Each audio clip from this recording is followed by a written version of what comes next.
Assalamualaikum warahmatullahi wabarakatuh. Perkenalkan, nama saya Nimatul Hayati. Saya Togar Syegian. Kita berdua akan menjelaskan materi terkait atas nama Tuhan dari fikih otoriter ke fikih otoritatif dari Khalid M. Abu Al-Fadl. Biografi Khalid Abu Al-Fadl. Beliau lahir pada tahun 1963. Beliau lahir di Kuwait dan sejak usia dini beliau sudah mengemban pendidikan agama Islam dari mulai tasawuf, Al-Quran, hadis, ilmu bahasa Arab dan sebagainya. Kemudian pada usia 6 tahun beliau belajar di Madrasah Al-Azhar. Kemudian mendapat gelar BA di Universitas Yale pada tahun 1985. Beliau mendapatkan gelar PhD di bidang studi Islam di Universitas Queensland pada waktu yang sama. Khalid belajar hukum di Universitas UCLA atau di Los Angeles, dan kemudian sampai saat ini beliau masih mengemban atau mengajar di UCLA di program studi berbagai hukum Islam.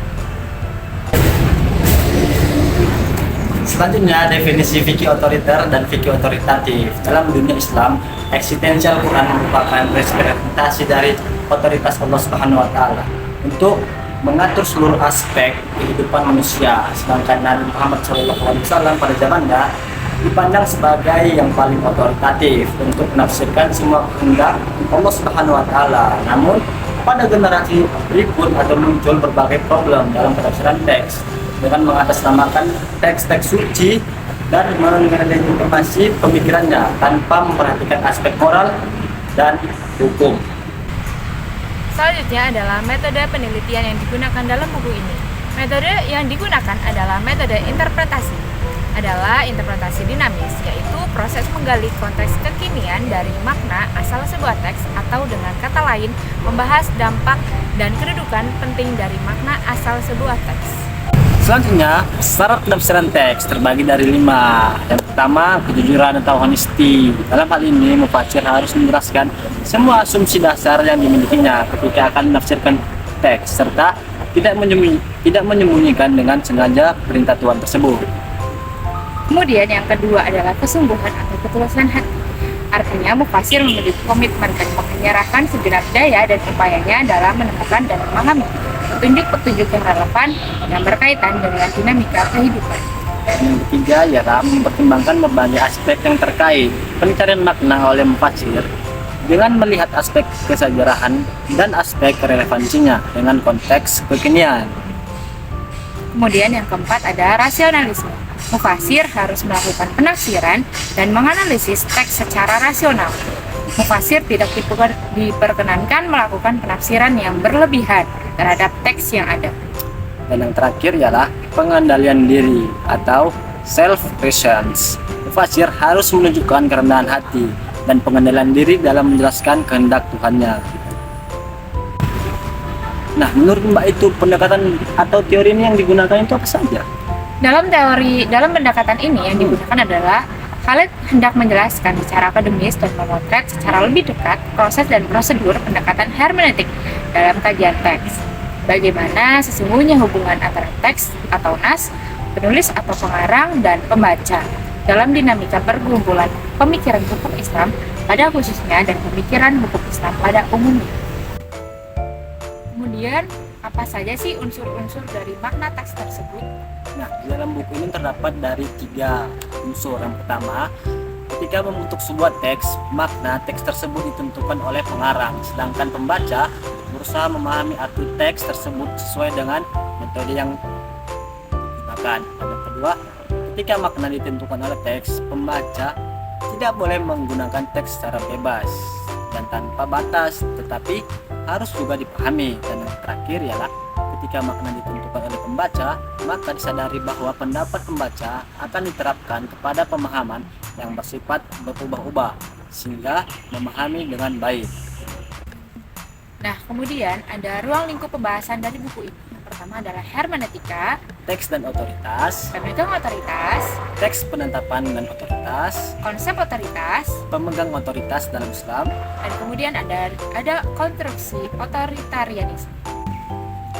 Yang pertama ada hermeneutika, diartikan sebagai proses mengubah suatu atau situasi ketidaktahuan menjadi tahu atau mengerti.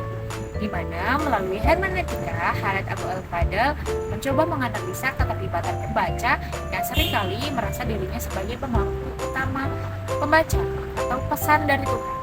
Ia menegaskan keterpisahan antara pengarang dan pembaca, yang kerap kali pembaca lembur dengan pengarang. Selanjutnya, pemegang otoritas adalah yang memiliki kekuasaan atau wewenang untuk mengambil keputusan, mengeluarkan perintah atau melakukan tindakan tertentu. Secara akademis, seseorang yang menggunakan analisis kreatif dan penalaran rasional dalam memecahkan masalah hukum atau mujtahid seperti Imam Hanafi, Imam Hambali, Syafi'i, Maliki. Kemudian ada konsep otoritas. Di sini dibagi menjadi dua, ada persuasif dan koersif, di mana persuasif itu mengarahkan atas dasar kepercayaan, kemudian koersif itu mengarahkan dengan cara membujuk. Selanjutnya, pemegang otoritas dalam Islam. Secara Islami, yang menjadi pemegang otoritas dalam Islam ialah Allah, Al-Quran, dan Al-Hadis. Nah, di Indonesia ini pemegang otoritas dalam Islam ini ialah Majelis Ulama Indonesia atau MUI. Kemudian ada teks dan otoritas, di mana di sini dikatakan bahwa Al-Quran dan Hadis adalah teks dan otoritas dalam hukum Islam. Dan kemudian Al-Quran selalu berbicara tentang hukum Allah atau ketentuan dari Allah, dan kemudian hadis itu merupakan sumber hukum Islam yang kedua yang berasal dari Nabi Muhammad yang diutus untuk memberikan peringatan kepada manusia. Selanjutnya, teks penetapan dan otoritas. Di sini kami mengambil example yaitu ilmu tafsir. Karena Tuhan Maha Benar dan Abadi, maka diasumsikan bahwa setiap huruf, kata, dan kalimat yang ada di dalam Al-Quran diletakkan karena alasan tertentu.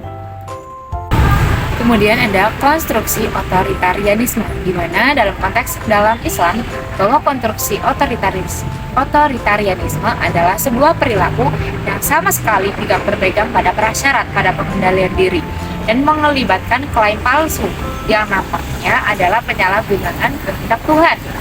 Dalam hal ini, pembaca dan teks menyatu atau penetapan membaca akan menjadi perwujudan eksklusif teks tersebut. Akibatnya, teks dan konstruksi membaca akan menjadi satu, dan serupa dalam proses ini teks itu tunduk kepada pembaca, dan secara efektif pembaca menjadi pengganti teks. Selanjutnya, anatomi diskursus otoriter. Setelah Abu Al-Fadl mengidentifikasikan anatomi diskursus otoritas teks, mengusulkan tujuan otoritas teks dan membatasi otoritarianisme pembaca yang disebut menggunakan kekuasaan Tuhan untuk membenarkan tindakan sewenang-wenangnya pembaca dalam memahami dan mengimplementasikan teks. Abu Al-Fadl ini menunjukkan secara proporsional hubungan antara teks, pengarang, dan pembaca dalam dinamika perkumpulan pemikiran hukum Islam. Sikapnya tentang menjunjung tinggi teks Al-Quran tersebut, tapi ia juga mendukung sepenuhnya upaya jujur dan rasional untuk penjelajahan, pengkajian, dan peneladanan terhadap Al-Quran.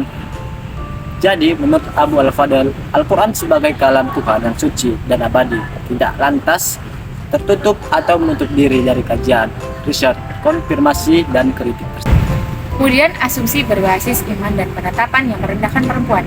Di sini kita mengambil hadis, yaitu tentang pentingnya menikah versus pentingnya pendidikan bagi perempuan, di mana artinya yaitu, hai sekalian pemuda, barang siapa di antara kalian sudah memiliki kemampuan, segeralah menikah, karena menikah dapat menundukkan pandangan dan memelihara kemaluan. Dan barang siapa yang belum sanggup menikah, maka berpuasalah, karena puasa akan menjadi benteng baginya. Hadis riwayat Muttafaq alaih. Nah, menurut Abu Al-Fadl tersebut, saya menganjurkan rekan-rekan seiman yang menjadi wali seorang perempuan agar membiarkannya untuk melanjutkan pendidikan atau pengajaran. Perempuan berhak memasukkan persyaratan dalam akad pernikahan yang menentukan bahwa ia boleh melanjutkan kuliah sampai selesai atau ia akan tetap mengajar selama 1 atau 2 tahun setelah pernikahannya, selama ia tidak disibukkan dengan anak-anaknya. Demikian pembahasan dari kita, di mana Abu Al-Fadl membawa pemikiran atau fikih otoriter, fikih zaman dahulu, kemudian disesuaikan dengan pemikiran zaman sekarang. Kurang lebihnya mohon maaf. Wassalamualaikum warahmatullahi wabarakatuh.